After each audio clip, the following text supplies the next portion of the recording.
नमस्कार, आप देख रहे हैं न्यूज स्टेट का डिजिटल प्लेटफॉर्म और मैं हूं आपके साथ प्रीति भारद्वाज। उत्तर प्रदेश की मुख्यमंत्री योगी आदित्यनाथ की जो सरकार है वो अपनी कार्यशैली के अलावा अपने जीरो टॉलरेंस की नीति, कानून व्यवस्थाओं को लेकर अक्सर तमाम बड़े बयान देते हुए भी नजर आती है और तमाम ऐसी कार्रवाई की जाती है जिसके बाद वो एक चर्चा का विषय ना कि प्रदेश में बल्कि पूरे ही देश भर में वो एक चर्चा का विषय जरूर बन जाता है। लेकिन इन दिनों जो स्थिति उत्तर प्रदेश में बयानबाजी को लेकर देखने मिल रही है, चाहे वो मौजूदा मुख्यमंत्री योगी आदित्यनाथ हो या फिर पूर्व मुख्यमंत्री अखिलेश यादव हो, दोनों ही के बीच काफी ज्यादा जुबानी हमले देखने को मिल रहे हैं। हालांकि पहले माफिया और मठाधीश को लेकर हम लोगों ने एक पूरी बहसबाजी सुनी। सीएम योगी भी वार करते हुए नजर आ रहे थे, अखिलेश यादव भी इस पर पलटवार करते हुए नजर आ रहे थे। लेकिन अब एनकाउंटर्स को लेकर अखिलेश यादव की भी ओर से तमाम सवाल खड़े किए गए। अखिलेश यादव की ओर से एनकाउंटर्स को लेकर ये सवाल पूछे गए हैं कि आखिर योगी सरकार बताए कि ये फर्जी एनकाउंटर है या फिर सही में कार्रवाई भी की जा रही है। सहयोगी गौरव भी हमारे साथ जुड़ेंगे और वो भी आपको तमाम जानकारियां इस चर्चा से संबंधित देंगे। गौरव, चूंकि मुख्यमंत्री योगी आदित्यनाथ अक्सर कानून व्यवस्था को लेकर, महिलाओं की सुरक्षा को लेकर वो अक्सर कहते हुए सुनाई देते हैं, लेकिन उत्तर प्रदेश में जो एनकाउंटर की स्थिति है और जिस तरीके से कार्रवाई की जा रही है वो एक काफी ज्यादा चर्चा का विषय होता है। लेकिन अखिलेश यादव ने अब इस पर भी सवाल उठा दिया और वो कह रहे हैं कि ये फर्जी एनकाउंटर है या फिर सही में कुछ कार्रवाई हो रही है। देखिए, सबसे पहले मुझे लगता है एक डेटा सामने रखना चाहिए, जो अभी अंग्रेजी की प्रतिष्ठित अखबार की तरफ से हवाले से जो अखिलेश यादव अपने बयान में भी डिनोट कर रहे थे कि आप देखी होंगी, आपने देखा होगा कि उसमें एक जो पूरा रिपोर्ट है उसमें है कि 18,000 जब से योगी आदित्यनाथ शासन में आए हुए हैं तब से 18,000 कुल जामा एनकाउंटर हुए हैं। बिल्कुल। उनमें से 200 अपराधी मारे गए हैं। सवाल ये है कि आपने कुल 18,000 एनकाउंटर करे, 200 अपराधियों की जान ली गई, फिर भी जो एनसीआरबी की रिपोर्ट, जो एक ऑथेंटिक रिपोर्ट है जिसे माना जाता है, उसके रिपोर्ट की अगर हम माने तो भी हमारा जो प्रदेश है वो अभी भी महिलाओं के लिए अनसेफ है। अपराधियों में गिनती होती है। अपराधियों के हौसले अभी भी उसी प्रकार बुलंद है जिस प्रकार से पूर्ववर्ती सरकार उम्र रहे हैं। तो क्या फायदा हुआ, क्या उसके क्या परिणाम निकल गए, मुझे कुछ समझ ही नहीं आ रहा है। किस प्रकार से जीरो टॉलरेंस की बात हो रही, किस प्रकार से पुलिस की जो कार्यशैली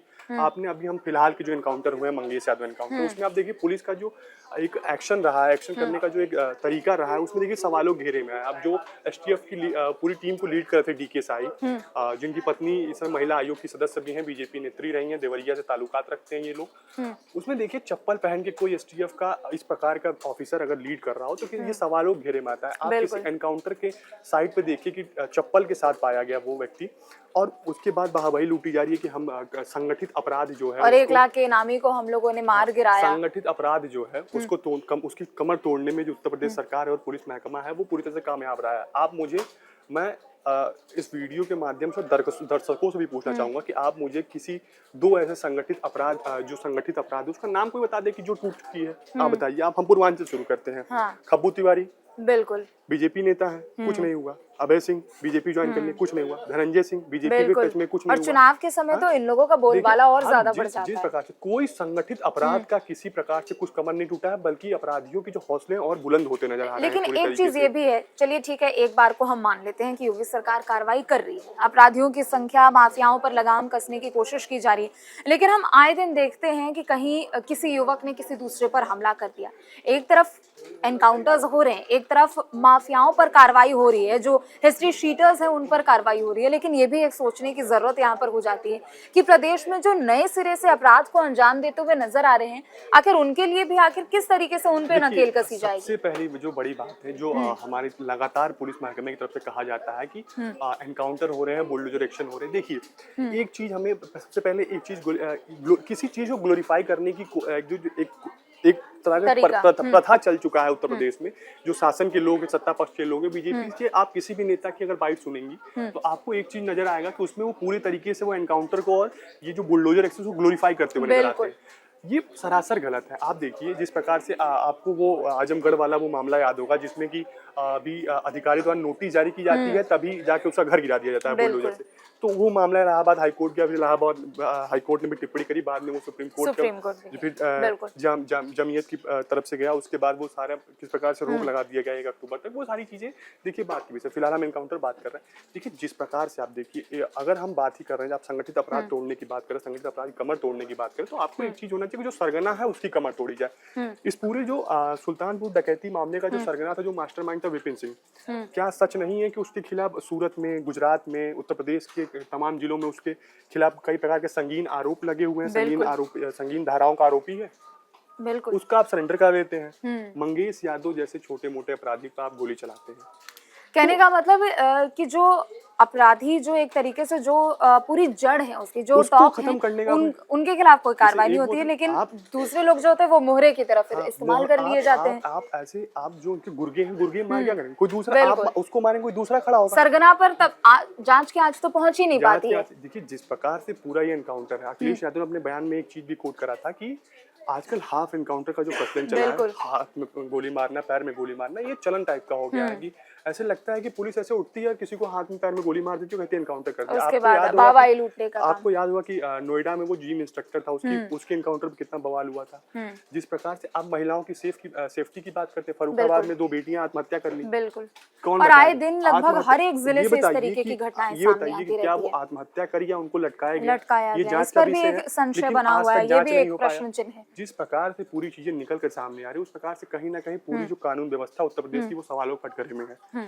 पूरे तरीके से सरकार इस पूरे मामले पे कहीं ना कहीं पीछे दिखाई दे रही है। वो पूरे तरीके से वो निष्पक्ष जांच नहीं नजर आ रहा है, जिस प्रकार से इस पूरे मामले पे जांच होना चाहिए। बिल्कुल। इस वजह से सरकार बाहाबाही लूटने में है। सरकार एक आपको एनसीआर देखिए, कभी भी एक चीज आपने देखा होगा, सरकार उससे तुलना करती है जो पीछे रहता है। सरकार बिहार से तुलना करेगी, हम बिहार से आगे निकले। अरे बिहार से तो अब हम पहले भी आगे थे, मध्य प्रदेश तो हम पहले भी आगे थे, आप उनसे तुलना क्यों करते? आप उन स्टेट से तुलना करिए ना जो विकास के राह पे बहुत दिनों से आगे हैं, और आप विकास की राह पे चलने की बात करते हैं कि विकास कर नहीं पा रहे हैं। आपके वहाँ आप ये बताइए, कई प्रकार की कई चीजें आपको याद होगा, विकास दुबे एनकाउंटर, क्या उसमें ब्रजेश पाठक का नाम नहीं आ रहा था? आपने आप कुल मिला जुला के आपको बस ये है कि कहीं ना कहीं से हमारे साथ संबंधी हैं, हमारे जो हमसे जिनका लगाव है, उनके साथ कुछ ना हो, बाकी हम धीरे धीरे और कहीं ना कहीं और ये भी कहा जाता है कि जिन लोगों का एनकाउंटर पुलिस करती है और फिर वाहवाही बटोरती है, उनका उस अपराध के संबंध में कोई इतना ज्यादा गहरा ताल्लुकात भी नहीं होता है। वो एक तरीके से वो मोहरे की तरह, जैसा हम लोगों ने देखा अतीक अहमद वाले केस में, आप देखिए जो 3 लोग थे उनके खिलाफ कार्रवाई हो रही है, लेकिन अभी भी एक प्रश्न चिन्ह बना हुआ है कि क्या इन तीनों ने खुद से ही इस घटना को अंजाम दिया होगा, या फिर किसी और सरगना की तरफ से, किसी एक मजबूत पक्ष की तरफ से इस पूरे वारदात को अंजाम दिलवाया गया था और ये सिर्फ महज मोहरे बनकर रहे। देखिए जिस प्रकार से अतीक अहमद की अगर हम बात करें, अतीक अहमद को मारने वाले भी 3 सरफिरे टाइप के लोग थे, उनका जांच भी हुआ था। जांच में सामने आया था कि फिलहाल वो जो अतीक की भी जो हत्या हुई थी वो अपराधियों द्वारा हुई थी। आप सोचिए कितना अपराधियों के हौसले बुलंद है कि पुलिस कस्टडी में उस प्रकार की हत्या हो जाती है। तो इस प्रकार से आप कानून व्यवस्था की जो दुहाई देते हैं कि हमारे उत्तर प्रदेश में कानून व्यवस्था की स्थिति ये है वो है,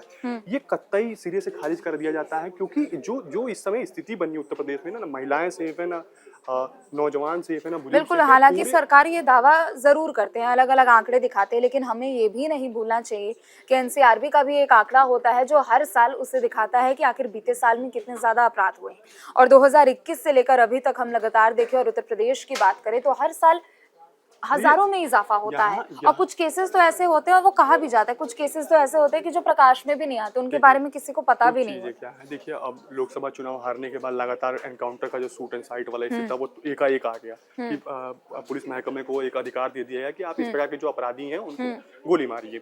आप देखिए कि जिस प्रकार से ये पूरे एक राजनीति से प्रेरित, जो पूरा मामला दिख रहा है, पूरे राजनीति से प्रेरित मामला दिख रहा है। इसके बाद से आप देखिए, आप जो आपके साथ हैं, आप उनके गुर्गों पे, उन पे कोई कार्रवाई नहीं कर रहे हैं, लेकिन जो आपके विपक्ष में, जो आपके विचारधारा के विपरीत है, आप उनके साथ कार्रवाई कर रहे हैं। ये सरासर गलत है। आप एक बदले की भावना से, एक राजनीति से प्रेरित ये मामला है। आप पूरी तरीके से देखा, अखिलेश यादव ऐसे बात नहीं कर रहे हैं। अखिलेश यादव के पास ऑथेंटिक एक डेटा है जिसमें वो पूरे तरीके से डेटा के सहित बात कर रहे हैं। वो कन्नौज में थे, कन्नौज में उन्होंने गिनाया किस प्रकार पैरामेडिकल्स के और मेडिकल से काम कैसे ठप हो गए। एक तरीके से पूरे तरीके से जो एक अपने काम को थोपने का जो काम इस समय यूपी में चल रहा है, वो पूरा एकदम उसको एक तरीके से पूरा ग्लोरीफाई करने का प्रयास किया जा रहा है।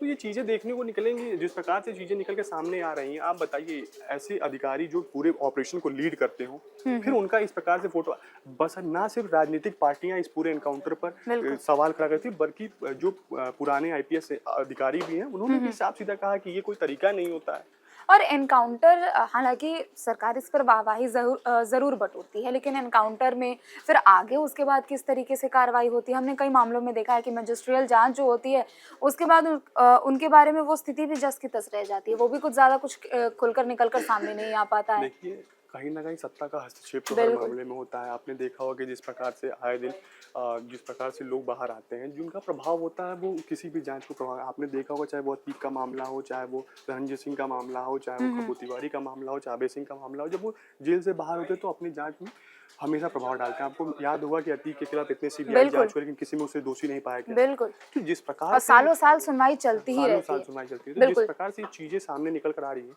एक तरीके से पूरी चीज़ जो स्पष्ट एक लकीर में दिखाई दे रही है कि ये कहीं न कहीं पूरा मामला एक राजनीति से प्रेरित मामला और वो है, लकीर जो भी कहीं ना आप कहीं साफ भी नहीं हो, वो धुंधली ही नजर आती है। एक बहुत चीज़ बहुत और चलिए, एक शुक्रिया। चीज़ जो निकल के आप चीज़ देखिए कि आपको एक चीज़ याद होगा कि जिस प्रकार से ये पूरी चीज़ निकल के सामने आ रही है, कहीं न कहीं ये सवाल ये कटघरे में तो है ही। आप एक चीज़ देखिए कि मंगेश यादव का जो एनकाउंटर है, मंगेश यादव के एनकाउंटर की स्थिति देखिए पुलिस किस तरह कैसे उठाती है। एक जो परिवार का फीडबैक आता है, जो परिवार के उनकी बहन का जो बयान आता है, जो उनकी माता का बयान आता है कि हमारा लड़का, हालाँकि बैकग्राउंड था, मंगेश यादव को हम ये नहीं करें कि साफ-सुथरी छवि थी, 2-3 बार वो भी जेल गया था। लेकिन जिस प्रकार से विपिन सिंह को न टारगेट करके मंगेश यादव को टारगेट किया गया, ये कहीं न कहीं सवाल के कटघरे में आता है। ठीक है, बहुत बहुत शुक्रिया गौरव, आपका तमाम महत्वपूर्ण जानकारी आपने हमारे दर्शकों को दी। लेकिन फिलहाल उत्तर प्रदेश में पूर्व सीएम वर्सेस मौजूदा सीएम की जो लड़ाई है वो फिलहाल थमती हुई नजर नहीं आ रही है, क्योंकि एक तरफ चुनावों का दौर भी है, लेकिन सरकार किस तरीके से अपना काम कर रही है, प्रशासन की क्या कार्यशैली है, कानून व्यवस्था सही है या नहीं, इन तमाम चीजों को लेकर अखिलेश यादव लगातार सरकार पर कटाक्ष करते हुए नजर आ रहे हैं। फिलहाल के लिए इतना ही, बाकी खबरों के लिए आप देखते रहे न्यूज़ स्टेट। नमस्कार।